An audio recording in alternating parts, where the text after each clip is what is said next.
안녕하세요. 빛골 전기학원 이하나 강사입니다. 오늘은 저번 시간 전기 이론에 이어서 전기 긴기 이제 저희가 뽑은 예상 문제 해설 들어갈 건데요.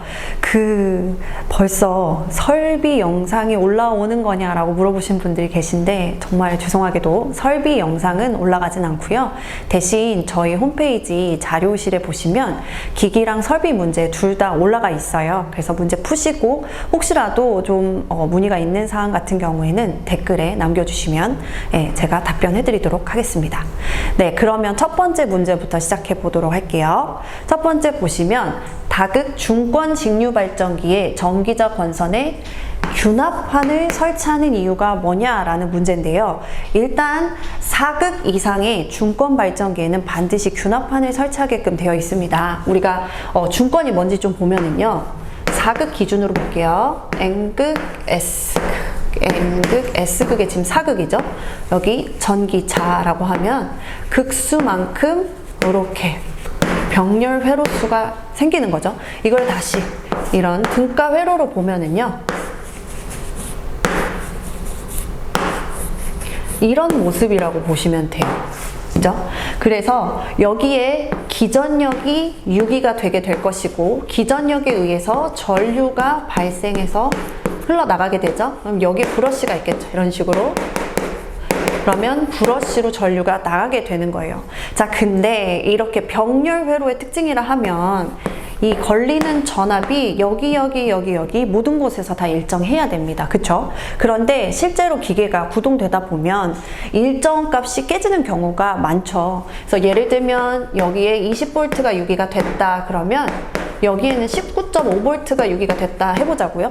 그러면 둘 사이에는 0.5V만큼의 전이차가 생기게 되는 거고, 그래서 그 전이차에 의한 순환 전류가 이렇게 돌게 됩니다. 그러면 브러쉬 부근에 전류가 흐르게 되면서 이렇게 전류가 흐르게 되는 거겠죠? 어떻게 돼요? 그렇죠. 불꽃이 발생하게 되죠. 이거를 우리는 정류 불량이라고도 표현을 합니다. 자, 그러면 이걸 어떻게 개선할 것이냐?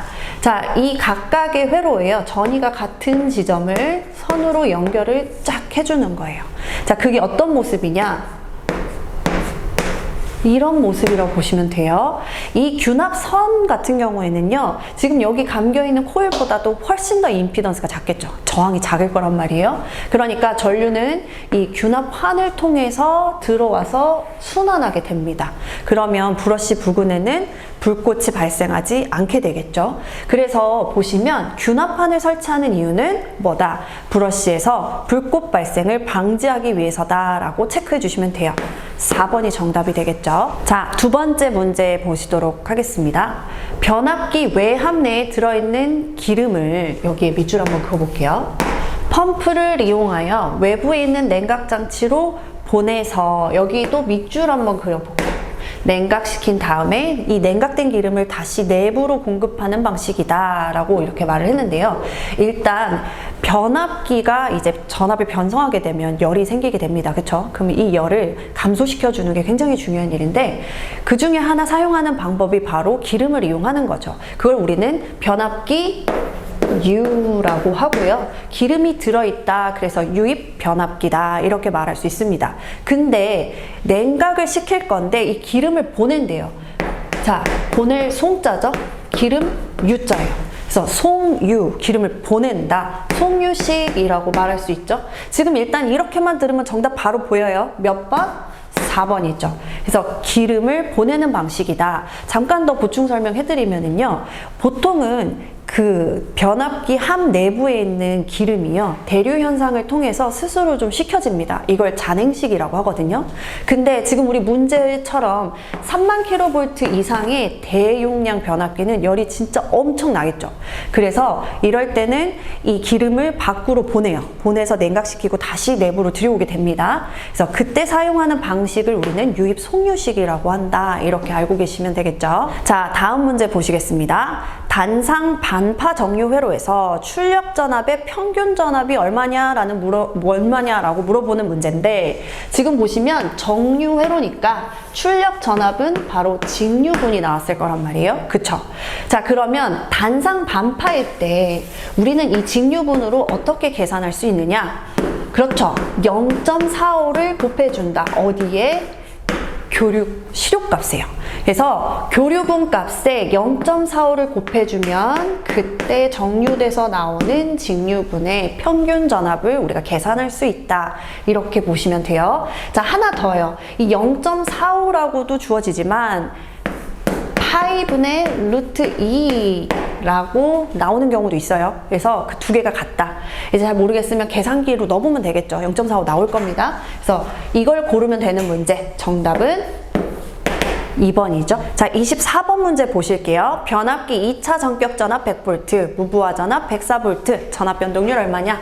자, 변압기의 전압 변동률은요, 부하가 어디에 달리는지 생각을 하셔야 돼. 어디 달려요? 그렇죠. 2차 측에 걸리죠? 그래서 2차 측에 부하를 다 달았을 때 전압 기준을 보시면 돼요. 이걸 2차 측 전격 전압이라고도 하고요.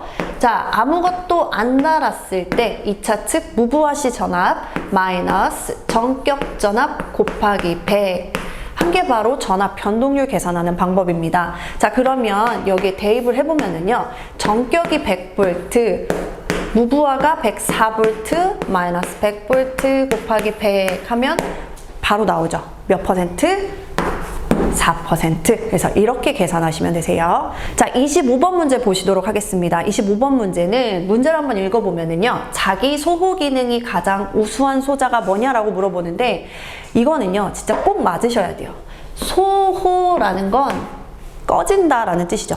끄다. 영어로 turn off이라고 합니다. 그쵸? 그래서 TO죠. 근데 스스로 소호라는 건 게이트 신호를 받으면 꺼지는 거예요. 그래서 게이트 턴오프 이렇게 생각하시면 됩니다. 정답 4번 바로 나오죠. 꼭 맞으셔야 돼요. 26번 문제 보시도록 하겠습니다. 전기자 전류가 가장 작게 흐를 때 역률은?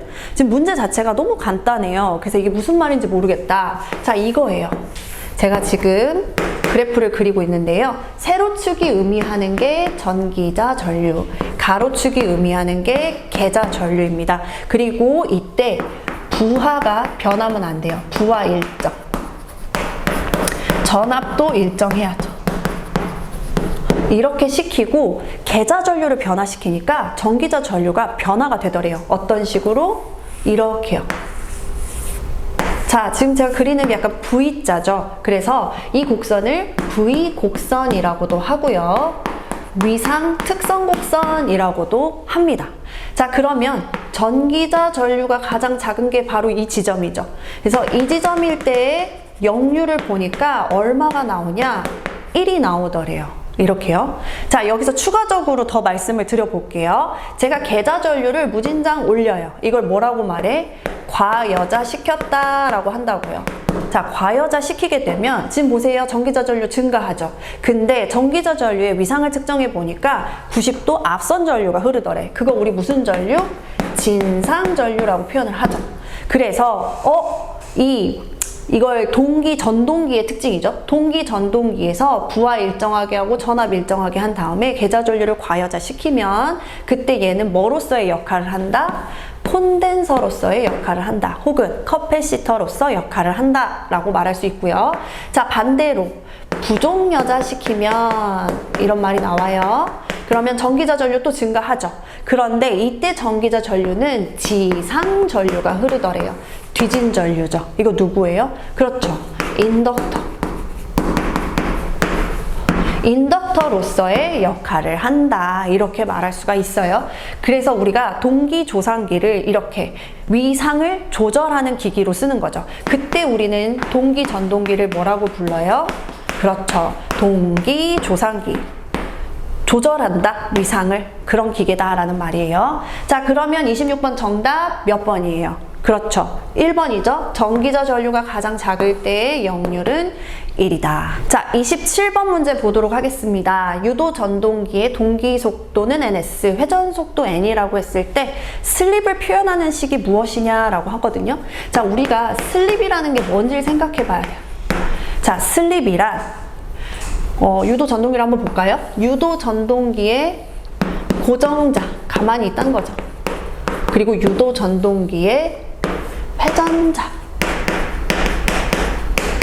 고정자의 3상 교류 전압을 인가하게 되면은요, 여기서 빙글빙글빙글 회전하는 회전자장이 생기게 됩니다. 그 회전자장을 이 회전자가 따라 돌게 되는 거예요. 이렇게요. 근데 이 회전자가 이 회전자기장을 따라 돌기 위해서는 반드시 무엇이 필요하다? 슬립이 필요하다. 다른 말로 하면은요, 슬립은 바로 상대 속도라고 생각하셔도 좋습니다. 그러니까 이 회전자기장과 이 회전자의 속도에는 어느 정도 차이가 있어야지 여기서 기전력이 유기가 되면서 토크가 생겨서 돌 수가 있는 거예요. 그죠? 자, 그러면 이 슬립을 한번 표현을 해볼게요. 슬립은 S라고 표현을 하고요. 전혀 상대 속도가 없었을 때, 동기 속도죠. 이거 기준으로 했을 때 얼만큼의 상대 속도가 생기냐, 이 비율을 본 게 바로 슬립이에요.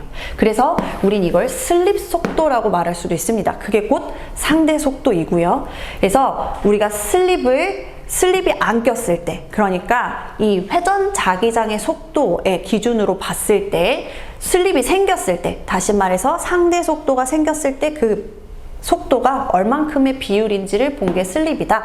그렇게 따지면 정답은 2번이 되겠죠. 유도 전동기에서는 굉장히 중요한 개념이니까 반드시 알고 계셔야 됩니다. 자, 28번 문제 보시겠습니다. 3상 농형 유도 전동기 Y델타 기동 시 기동 전류를 전전압 기동 시와 비교하면 어떻게 되냐라는 문제인데요. 자, 우리가요, 전동기, 멈춰있는 전동기를 회전을 시키려고 해요. 그러면 가장 큰 힘이 필요하겠죠. 그걸 우리는 기동 토크라고 합니다. 다시 한번 이 멈춰있는 유도 전동기를 이렇게 돌리려고 할 때, 구동시키려고 할 때는요, 기동 토크가 커야 돼요. 이 큰 기동 토크를 주기 위해서는 큰 기동 전류가 필요합니다. 자, 근데 이 기동 전류는요, 기동 시에는 좋은 역할을 하는데 이 큰 전류가 전동기로 들어가서 전동기가 지금 계속 움직이고 있는 상태라고 하면 이 전류는 크게 쓸모가 없죠. 전류가 흐르면 열이 수반된다고 했어요. 이 열이 이 전동기의 권선을 소손시킵니다. 고장이 날 수 있겠죠. 그래서 기동 전류를 감소시키는 게 맞아 라고 해서, 자, 농형 유도 전동기 같은 경우에는요, 감전압, 다시 말해서 전압을 좀 감소시켜서 기동하는 감전압 기동법을 사용을 합니다. 물론 전전압 기동법도 사용을 하지만요. 자, 감전압 기동법의 종류라고 하면 첫 번째가 바로 Y델타 기동법, 자, 두 번째는 리액터 기동법 혹은 1차 저항 기동법이고요. 그리고 세 번째가 기동 보상 기법, 기동 보상 기법이라고 합니다. 자, 그럼 Y 결선으로 운전을 하다가 Y 결선으로 기동을 하고 델타 결선으로 운전을 하는 건데요. 자, 우리가 Y 결선을 한번 생각을 해보면은요, 들어오는 전압, 자, 성간 전압이죠. 근데 상에 걸리는 전압은 루트 3배 작아요. 그러니까 루트 3배 작게 감전압이 되는 거예요. 자, 이렇게 감전압 시켰을 때 기동 전류가 얼만큼 작아지냐? 전전압 시보다요 3분의 1배 감소하는 효과를 가지고 올 수가 있어요. 이게 중요하죠.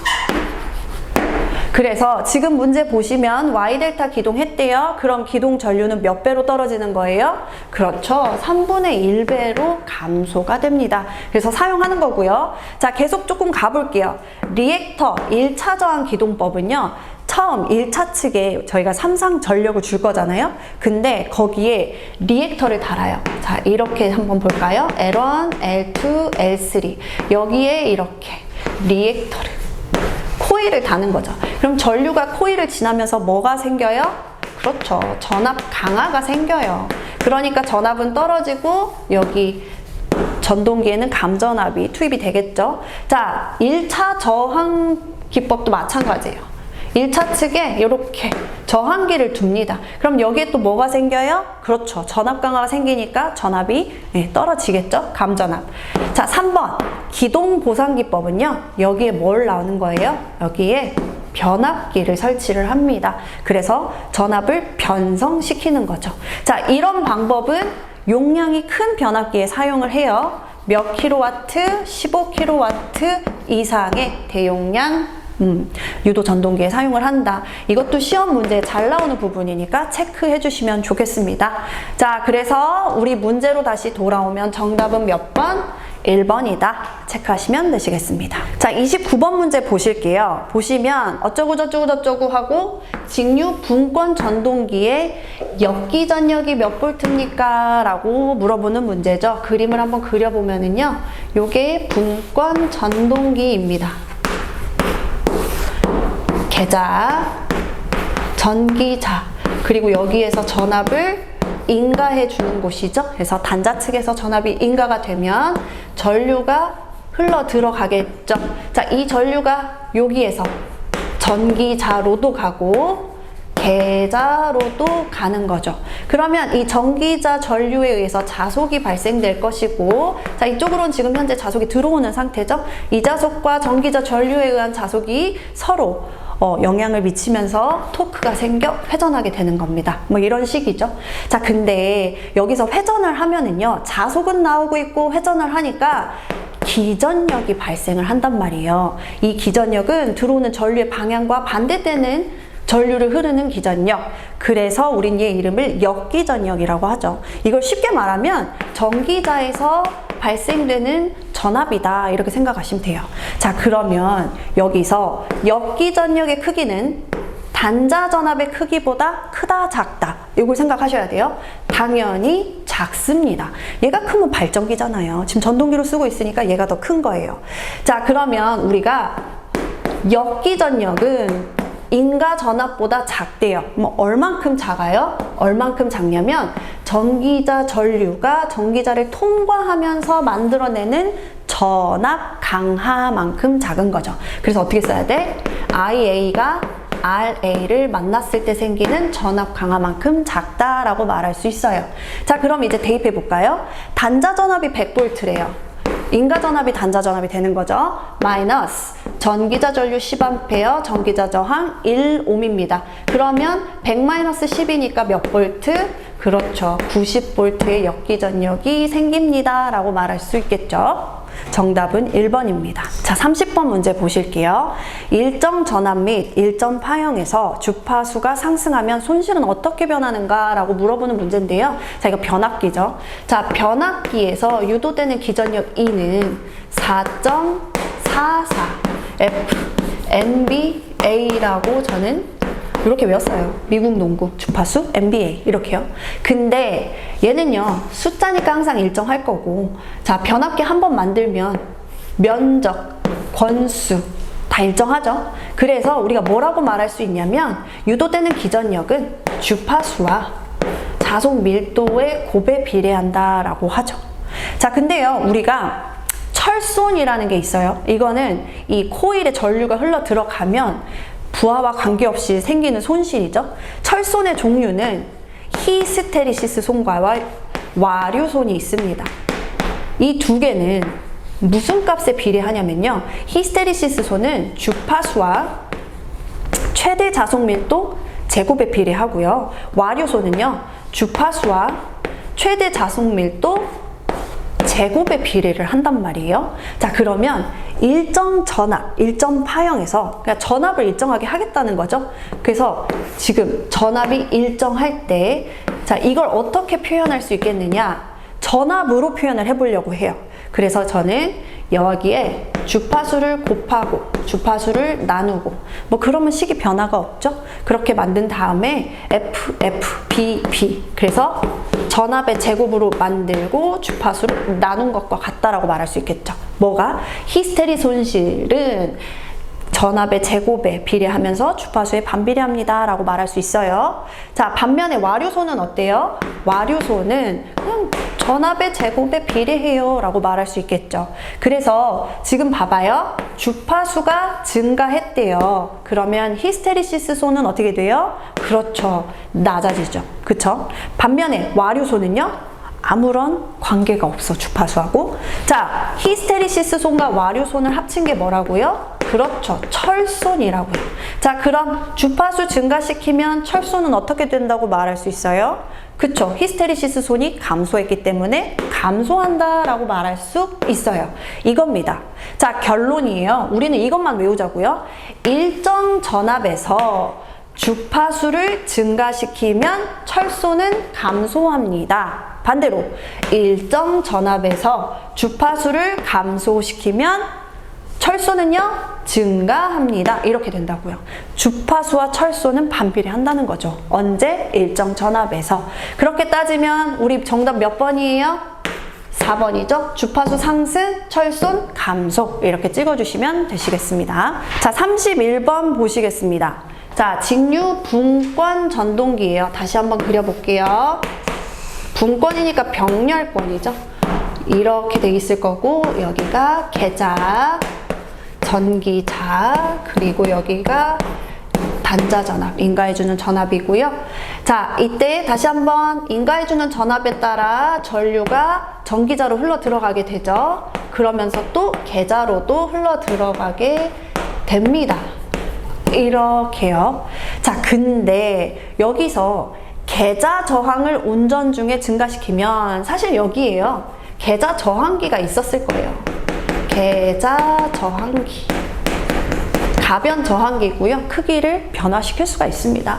자, 이때 계자 저항기 값을 내가 증가시켰어. 그러면 전체 계자의 저항은 어떻게 돼요? 증가하는 거죠.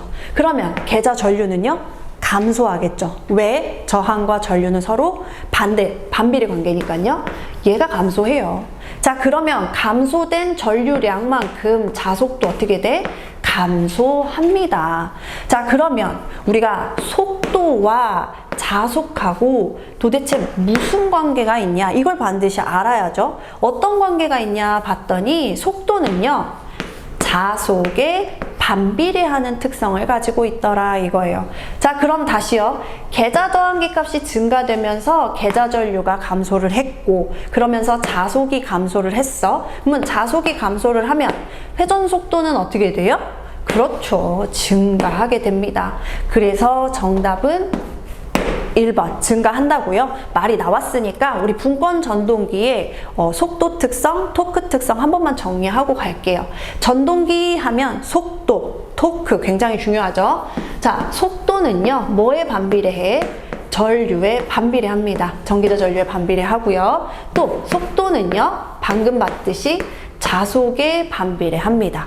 자, 반면에 토크는 전류에 비례해요. 전기자 전류에 비례하고요. 토크는 자속에도 비례합니다. 자, 그러면 이 두 개를 합치면 어떤 결론이 나와요? 아, 속도는 토크와 반비례 관계구나 라고까지 말할 수 있겠죠. 그래서 이것만 좀 기억을 해주시면 아주 좋겠죠. 자, 32번 문제 보실게요. 직류 전동기를 기동할 때 전기자 전류를 제한하는 가감 저항계를 무엇이라 하는가? 전기자 전류를 왜 제한해야 되는가? 또 이런 말이 나와요. 아까 우리 기동이라는 말을 잠깐 했었는데요. 멈춰있는 전동기를 기동시킬 때 기동 토크가 크게 필요하다 그랬어. 그쵸? 근데 이 큰 기동 토크를 얻기 위해서는 큰 기동 전류가 필요하다라고 했어요. 자, 그러면 전류가 그림을 보면서 한번 볼까요? 얘도 분권이에요. 분권 전동기로 한번 볼게요. 분권은 아니지만 이렇게요. 자, 얘가 지금 멈춰 있는 상태고요. 자, 여기에 제가 전압을 걸어줘 볼게요. 전압을 걸어주면 전기자 전류가 단자 측에서 전류가 흘러서 이 점에서 전기자 전류가 흘러 들어가고 계자 전류가 흘러 들어가게 되는데요. 얘 지금 뭐한 상태? 멈춰 있는 상태라고. 자, 멈춰 있는 상태에서 지금 현재 역기전력 없는 상태죠. 그럼 여기에 흘러가는 전류를 한번 보자고요. 자, 전기자 전류는 전기자 저항분에 거기에 걸리는 전압이 걸리는 거잖아요. 근데 지금 현재 멈춰 있는 상태이기 때문에 여기 걸린 전압은 단자 전압이죠. 왜냐면 멈춰 있잖아. 역기전력이 생기기 전이라고요. 원래대로 하면 여기서 IA, RA를 뺀 만큼의 전압이 걸릴 텐데 지금 현재 이거 안 생긴 상태죠. 그러니까 이 전류가 클 거라고요. 몇 배 정도? 6배 정도 더 크대요. 굉장히 큰 전류죠. 그럼 이 큰 전류가 전기자 권선 내로 들어가게 되면 전기자 권선 소선을 일으킬 수 있다 그랬어요. 그래서 여기다가 저항기를 답니다. 가변 저항기를 달아요. 그래서 이 값을 증가시키게 되면 6배 커진 전류를 감소시키는 효과를 얻을 수가 있겠죠. 그쵸? 그러려고 이 저항기를 쓰는 거예요. 그래서 이 저항기의 이름을 뭐라 그러냐? 기동 저항기 이렇게 표현을 해요. 그래서 전기자 전류를 제한하는 가감 저항기, 우리는 기동 저항기다 라고 표현할 수 있습니다. 자, 33번 문제 보실게요. 급전선에 전압 강화 보상용으로 사용되는 게 뭐냐고 물어봤고, 급전선이 뭔지 모르겠죠. 그냥 전력선이라고 한번 생각을 해볼까요? 자, 그러면 발전소에서 아주 멀리 떨어져 있는 우리 집까지 전압을 만들어서 보내게 되죠. 그러면 이 권선에는요, 아주 큰 임피던스들이 있을 거란 말이에요. 임피던스가 있을 거 아니에요? 그러면 여기서 흘러 들어오는 전류가 임피던스를 만나게 되면 뭐가 생겨요? 뚝 떨어지는 전압 강화가 생겨요. 그러면 전압이 떨어지는 거잖아요. 그럼 이 전압 강화 보상용으로 무엇을 쓰느냐? 이상하게요. 부하를 달면 달수록 이 처음에 만들었던 전압보다 더 커지는 특징을 가지는 발전기가 있어요. 그게 뭐냐? 바로 과복권 발전기입니다. 그래서 전압 강화 보상용으로 쓰는 거는 과복권기를 사용한다. 왜? 부하가 증가할수록 전압이 커지는 그런 특징을 가지고 있기 때문이에요. 그래서 우리는 여기서 정답 3번이라고 찍어주시면 되시겠습니다. 자, 34번 문제 보시겠습니다. 3상이고요. 100kVA. 자, 이거는 무슨 전력? 볼트 암페어 보고 아셔야 돼요. 그렇죠. P상 전력이고요. 13200V를 1차 측에 인가해주면 200V 변성이 되는 변압기래요. 자, 근데 고압측 아니고 저압측 선전류래요. 그러면서도 그냥 선전류 아니고 선전류의 유효분을 구하래요. 자, 그러면 우리가 이걸 어떻게 구할 수 있느냐? 자, 먼저 P상 전력을 통해서 3상 P상 전력은 루트 3 V I죠. 그쵸? 이걸 통해서 우리가 전류를 구할 수가 있어요. 선전류죠. 선간전압 선전류. 그러면 이 선전류는 유효분과 무효분을 모두 다 가지고 있는 거죠. 그래서 여기다가 역류를 곱해주면 그게 바로 유효분 전류다라고 생각하시면 되시겠어요. 자, 그럼 한번 풀어볼게요. 자, P상이 100 곱하기 10의 3승이었고요. 키로 풀어야죠. 그죠? 그리고 루트 3 곱하기 저압측이니까 200V 곱하기 X. 이게 바로 선전류가 계산돼서 나오겠죠? 그렇게 계산돼서 나온 선전류가 얼마냐? 약 288A가 나올 겁니다. 여기서 끝난 거 아니죠? 왜? 우리 유효분 구해야 되니까. 그래서 288 곱하기 코사인 세타 역률 얼마? 80%죠? 0.8을 곱해주시면 230A 정도가 나오게 됩니다. 그래서 우리는 유효분은 230A 라고 말할 수 있겠습니다. 자, 35번 문제 보시겠습니다. 직류 발전기 정류를 개선하는 방법 중 틀린 게 무엇이냐 라고 물어보는 문제인데요. 우리가 정류를 개선하는 방법에는 두 가지 방법이 있습니다. 첫 번째는 보극을 사용하는 방법, 두 번째는 탄소질 브러쉬를 채용하는 방법입니다. 보극을 사용할 때 우리는 전압정류라고 표현을 하고요. 탄소질 브러쉬를 사용할 때 저항정류라는 표현을 씁니다. 자, 정류 불량의 원인은요, 우리가 평균 리액턴스 전압 때문에 생겨요 라고 말을 하는데 어렵죠. 이거 그냥 역기전력이라고 생각하시면 되세요. 역기전력이 뭐예요? 전기자에 전류가 이렇게 유기가 됐어요. 그죠? 기전력이 유기가 돼서 그럼 이 전류가 흐르면서 또 자장을 만들어내는 거야. 그러면 이 자속 때문에 역기전력이 생겨서 역방향의 전류가 생기게 되는 거죠. 그쵸? 자, 그렇게 되면은요, 여기에 이 역기전력 때문에 브러쉬 부근에 또 순환 전류가 흐르게 됩니다. 자, 보극이라는 건요, 극을 보충해서 넣어요. 그래서 이 자속, 전기자 전류가 흐름으로써 생기는 자속을 반대 방향의 자속을 흘려 보내줘서 얘를 상쇄시키는 그런 방법이라고 생각하시면 돼요. 그러니까 역기전력을 잡죠. 평균 리액턴스 전압을 감소시키는 거잖아. 그래서 전압정류라고 하고요. 탄소질 브러쉬는 브러쉬 자체가요, 접촉 저항이 커요. 그렇다는 말은 미끄덩거리지 않고 잘 붙어 있다는 소리야. 그래서 외부로 전류가 인출이 될 때 잘 나갈 수가 있어요. 그래서 이걸 접촉 저항이 크다, 저항 정류다 이렇게 표현을 하는 거죠. 자, 그럼 1번부터 보시면은요, 코일의 자기 인덕턴스가 원인이므로 접촉 저항이 작은요? 아니죠. 큰 브러쉬를 사용한다 라고 말을 해야겠죠. 자, 두 번째, 보극을 설치해서 리액턴스 전압 감소시킨다, 역기전력 감소시킨다고 했고요. 자, 이 보극의 권선, 얘도 전자석이에요. 근데 이거는요, 이 전기자 권선하고 직렬로 이렇게 연결해 주셔야 돼요. 그래서 이 전기자 전류, 직렬일 때는 전류가 항상 일정하잖아요. 이 전류 그대로, 그 값 그대로의 반대 방향의 자속을 만들어 줘야 상쇄가 되겠죠. 그래서 직렬로 접속을 해야 되고요.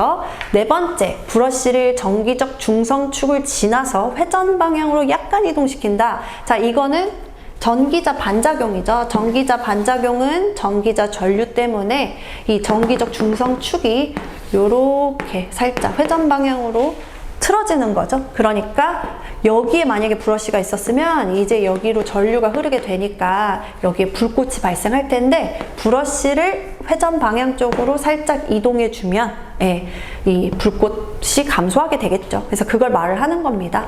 35번 정답은 1번이다. 이렇게 체크해 주시면 되시겠어요. 자, 36번 문제 보시겠습니다. 삼상 유도 전동기 1차 입력이 60kW, 1차 손실은 1kW, 슬립이 3%일 때 기계적 출력 얼마냐를 물어보는 문제인데요. 우리가 이거 알아야 돼요. 자, 볼게요.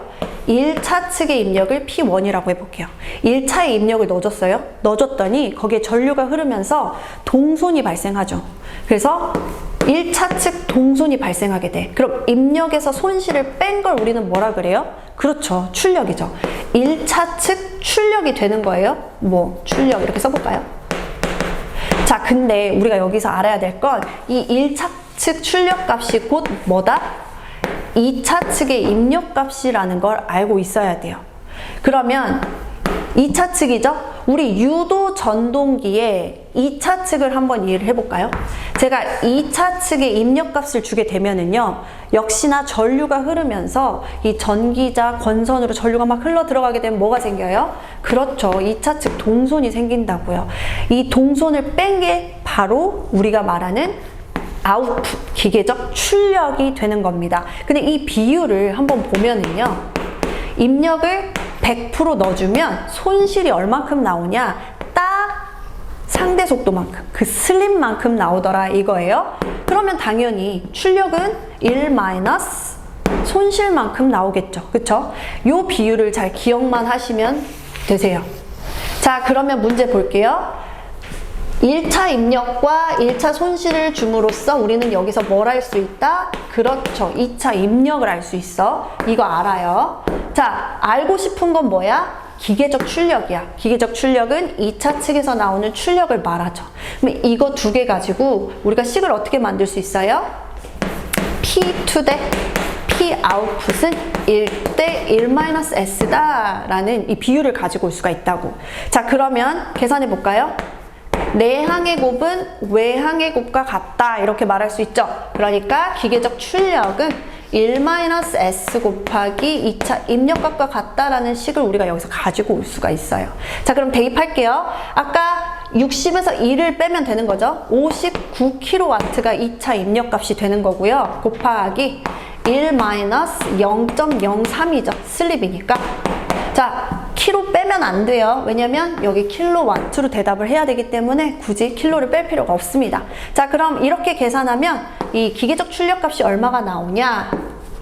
57kW가 나옵니다. 그래서 정답은 4번이다 라고 보시면 되시겠어요. 자, 37번 문제 보시겠습니다. 삼상 유도 전동기의 속도 제어 방법이 아닌 게 뭐냐? 자, 정답은 1번이죠.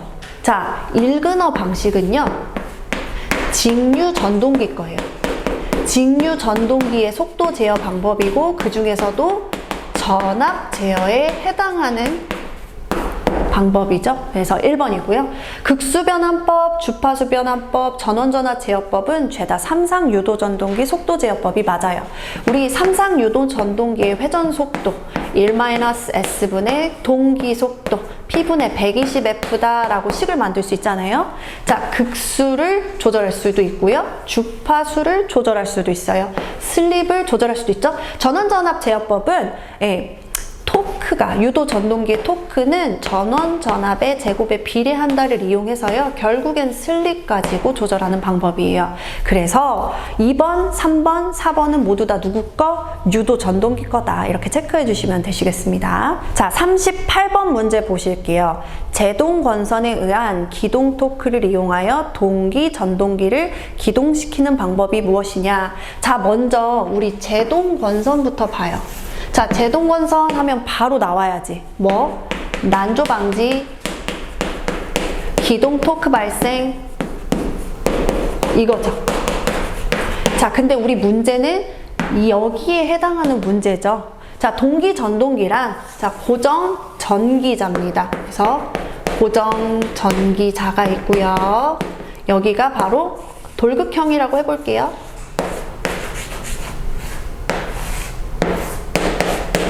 회전하는 계자가 있어요. 자, 고정 전기자에 삼상 전압을 인가해주면은요, 회전하는 자기장이 생겨요. 그러면 얘가 이 회전하는 자기장의 속도하고 똑같이 돌아야 돼. 동기 전동기잖아요.